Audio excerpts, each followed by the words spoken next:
UP में चुनाव से पहले योगी सरकार का बड़ा दांव। यूपी में कैबिनेट का विस्तार किया, 7 नए मंत्रियों ने शपथ ली।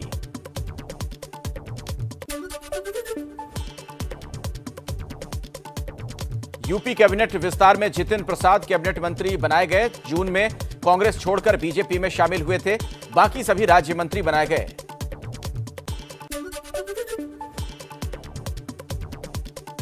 योगी मंत्रिमंडल विस्तार पर अखिलेश यादव का हमला, कहा योगी मंत्रिमंडल विस्तार छलावा है, नए मंत्रियों की नेम प्लेट का रंग सूखेगा तब तक तो चुनाव आ जाएगा।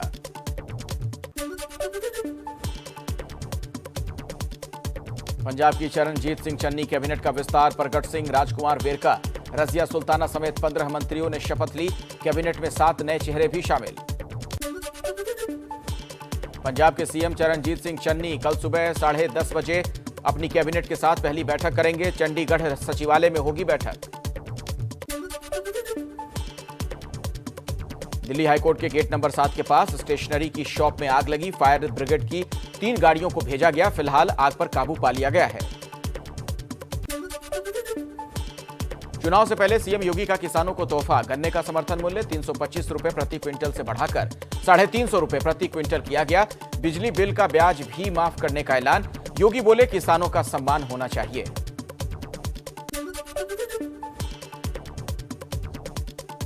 तीन नए कृषि कानूनों के खिलाफ किसान संगठनों ने कल भारत बंद बुलाया है। कांग्रेस और वाम दलों के साथ आम आदमी पार्टी भी किसानों के इस भारत बंद में शामिल।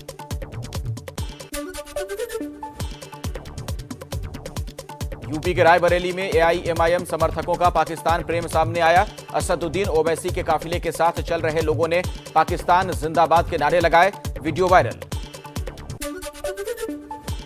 मिशन यूपी के तहत कल से कांग्रेस महासचिव प्रियंका गांधी का 1 हफ्ते का लखनऊ दौरा। संगठन की बैठकों में हिस्सा लेंगी। नेताओं और कार्यकर्ताओं को जीत के मंत्र भी देंगी। 4 दिनों की अमेरिका यात्रा के बाद देश लौटे प्रधानमंत्री मोदी। दिल्ली के पालम एयरपोर्ट पर जोरदार स्वागत। बीजेपी अध्यक्ष जेपी नड्डा ने अभिनंदन किया। पीएम मोदी के स्वागत के लिए दिल्ली के पालम एयरपोर्ट पर बड़ी संख्या में जुटे लोग ढोल नगाड़ों पर नाच गाकर प्रधानमंत्री की अमेरिका से वापसी का जश्न मनाया। बीजेपी के अध्यक्ष जेपी नड्डा ने पीएम मोदी के अमेरिका दौरे को ऐतिहासिक बताया। बोले पीएम ने वैश्विक मंच पर देश का मान बढ़ाया। संयुक्त राष्ट्र महासभा में पीएम मोदी ने 22 मिनट लंबा भाषण दिया। संयुक्त राष्ट्र को विश्वसनीयता बढ़ाने की नसीहत भी दी। चीन और पाकिस्तान दोनों पर बिना नाम लिए निशाना। संयुक्त राष्ट्र महासभा में पीएम मोदी का आतंकवाद पर बड़ा प्रहार। बोले ये सुनिश्चित हो कि अफगानिस्तान की धरती का इस्तेमाल आतंकी गतिविधियों के लिए ना हो।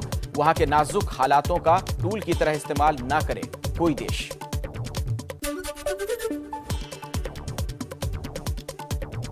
संयुक्त राष्ट्र महासभा में पाकिस्तान का बिना नाम लिए हुए प्रधानमंत्री मोदी ने कहा, कुछ देशों ने आतंकवाद को राजनीतिक हथियार बनाया। ऐसे देशों के लिए खुद आतंकवाद अब एक बड़ा खतरा।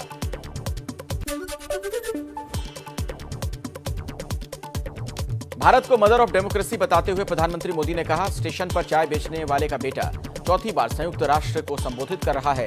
पहले सीएम और अब पीएम। 20 साल से देश की सेवा कर रहा हूं, ये लोकतंत्र में ही संभव। मन की बात में पीएम मोदी ने दिया आर्थिक स्वच्छता पर जोर। बोले गरीबों के खाते में सीधे पैसा भेजने से भ्रष्टाचार पर लगी रोक। अगस्त महीने में यूपीआई से 350 करोड़ का हुआ लेन देन। मन की बात में पीएम मोदी ने नदियों को बचाने की अपील भी की। विश्व नदी दिवस के मौके पर कहा कि साल में एक बार नदी उत्सव तो मनाना ही चाहिए। मन की बात में पीएम मोदी ने कहा, कोरोना से मजबूती से देश लड़ रहा है। वैक्सीनेशन में रोज नए रिकॉर्ड बन रहे हैं।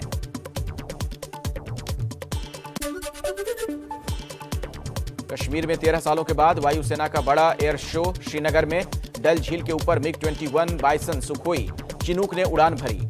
सूर्य किरण एरोबैटिक टीम ने दिखाया हैरान करने वाला करतब।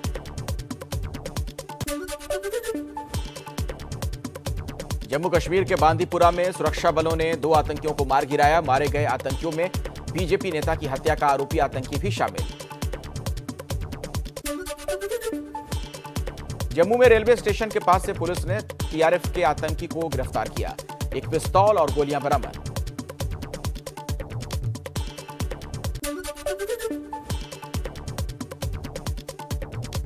दिखने लगा चक्रवाती तूफान गुलाब का असर। आंध्र प्रदेश और ओडिशा के तटीय इलाकों में बारिश। एनडीआरएफ की 13 टीमें ओडिशा और 5 टीमें हैदराबाद में। चक्रवाती तूफान गुलाब के खतरे को देखते हुए उत्तरी आंध्र प्रदेश और दक्षिण ओडिशा के तटीय इलाकों के लिए ऑरेंज अलर्ट जारी। पीएम मोदी ने आंध्र के सीएम से की बात।